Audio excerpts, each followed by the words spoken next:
Como seguro han visto, hace unas semanas se estrenó la primera película peruana producida por Netflix, Hasta que nos volvamos a encontrar, dirigida por Bruno Ascenso y protagonizada por Maxi Iglesias y Stephanie Cayo. Estos actores interpretan una historia de amor imposible, entre un ambicioso y rico arquitecto español y una joven mochilera limeña que vive en Cusco. Al ser una producción de Tondero, la película recibió mucha atención en Twitter Perú. Hubo varias críticas desfavorables, infinitos memes y una serie de comentarios que podemos resumir como: ¿Pero cómo se atreven a criticar una película peruana? Básicamente una defensa simplona de la película. Y como en este canal se promueve el pensamiento libre, daremos una mirada crítica a la película y su representación de los Andes.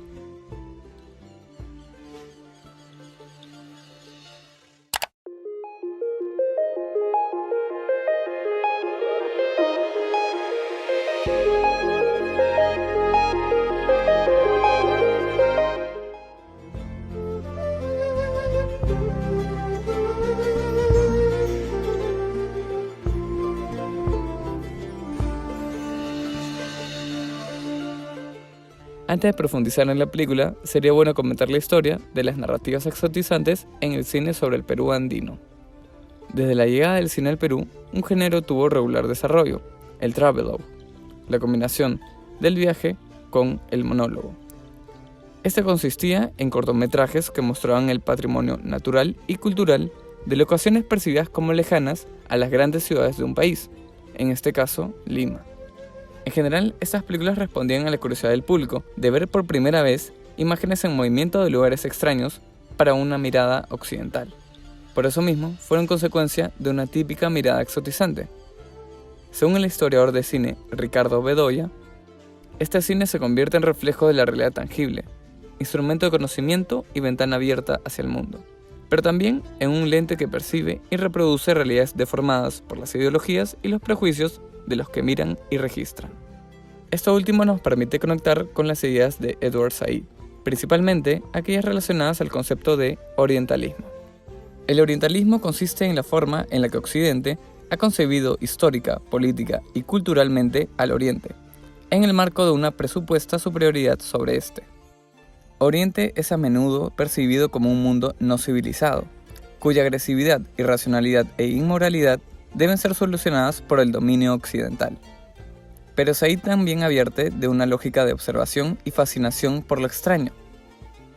Oriente es observado, ya que su comportamiento casi agresivo, aunque nunca demasiado, proviene de una reserva de excentricidad infinita.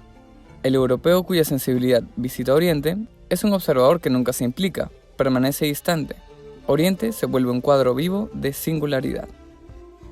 Esta sensibilidad europea es fácilmente detectable. Está en la curiosidad que inspiró los primeros travelogues e incluso posteriores miradas occidentales sobre el Perú. Desde Indiana Jones confundiendo México con el Perú, hasta Christopher Plummer caracterizado como Atahualpa.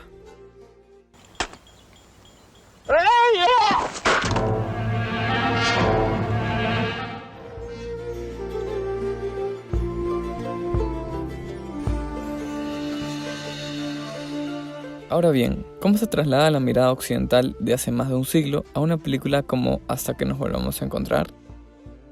Obviamente, no estamos hablando del mismo nivel de caracterización ofensiva o exótica de inicios del siglo XX, pero sí se pueden trasladar algunas ideas de Said en la película de Bruno Ascenso. Al fin y al cabo, el retrato que hace de la cultura andina es también un cuadro vivo de singularidad. A menudo, los personajes y elementos andinos solo sirven de fondo a los protagonistas. Es más, ¿qué tanto escuchamos a los personajes andinos? Incluso, el propio nombre de la película, Hasta que nos volvamos a encontrar, es una traducción dudosa del quechua Tupananchiscama. El personaje de Stephanie Cayo dice que por ello, en el quechua no existe el adiós, lo cual es un malentendido sobre cómo funciona el despido en el quechua. Ahora bien, mi intención aquí no es dar una lectura única de la cultura andina, y menos aún promover una suerte de aislamiento cultural. La idea aquí es señalar cómo una visión de lo andino como fondo, de meras apariencias o de personajes sin agencia, permea una película cuyos defensores se jactan de que promueve la cultura andina. Al fin y al cabo, esa forma de mostrar lo andino lo distancia de sus propios personajes, de la misma forma en que Said advertía de una mirada que nunca se implica, sino que se mantiene distante. Esta separación que se hace entre la cultura andina y los actantes andinos recuerda mucho al ensayo de la historiadora Cecilia Méndez, Incas sí, indios no. En este, Méndez se dedica a analizar el discurso del nacionalismo criollo, que históricamente se jactaba de apreciar el pasado incaico, pero que no concedía agencia a los individuos que reclamaban y se identificaban con ese pasado, los indios.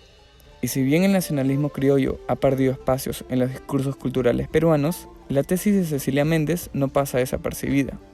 La película reivindica más el pasado incaico antes que darle relevancia a la presencia andina.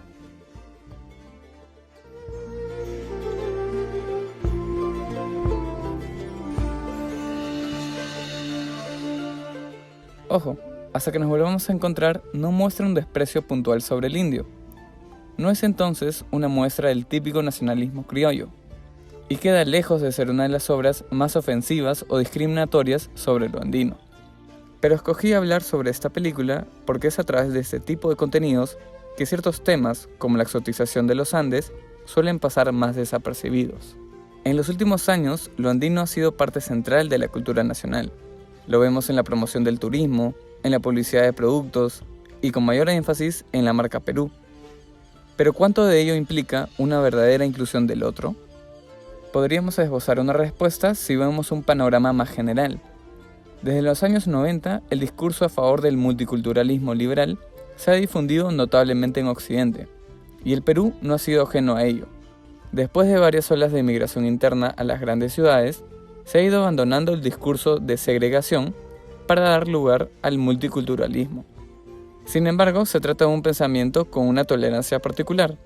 Así lo explica el filósofo esloveno Slavoj Žižek. Hoy día, el tolerante multiculturalismo liberal desea experimentar al otro despojado de su otredad. Un otro idealizado, que baila danzas fascinantes y que tiene un acercamiento intrínsecamente ecológico a la realidad. En otras palabras, el multiculturalismo se imagina al otro de forma positiva, pero ignorando los rasgos de su otredad. Tranquilamente pueden existir elementos y personajes como parte del ambiente, sin que estos resalten su propia otredad, ni que refieran a la jerarquía que la refuerza.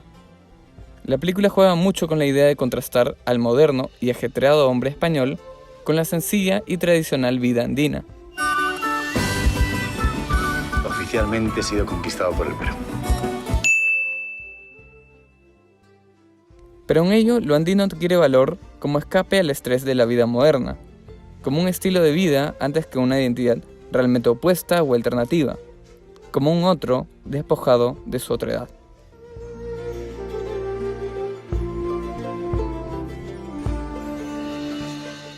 En fin, espero haber dejado claro la mirada exotizante que permanece en la película. No es el caso más grave de exotización de lo andino, pero eso no significa que su representación sea la más adecuada. Tampoco es una gran muestra del cine nacional. El cine peruano es mucho más diverso que eso. El problema pasa más bien por tener varios espacios donde promocionarse, y que en ellos se evite dar una mirada crítica a la cinta. En parte, ese es el propósito de este video, contribuir a la mirada crítica sobre cómo se percibe a lo andino. Es verdad que la representación de la cultura andina no es la misma a la de hace casi un siglo, o la de hace casi 2 décadas. Pero la actual inclusión multicultural no queda exenta de tensiones entre exotizar y representar lo andino. Al fin y al cabo, como escribe Cecilia Méndez en su ensayo, nada nunca muere del todo. Muchas gracias por llegar hasta aquí. Si te gustó el video, asegúrate en darle like y suscribirte para poder ver más contenido similar. Asimismo, en la descripción de este video puedes encontrar textos y otros videos referenciados, si deseas conocer más sobre el tema. Recuerda que nos puedes seguir en Instagram como La Pantalla Infinita. Muchas gracias y hasta pronto.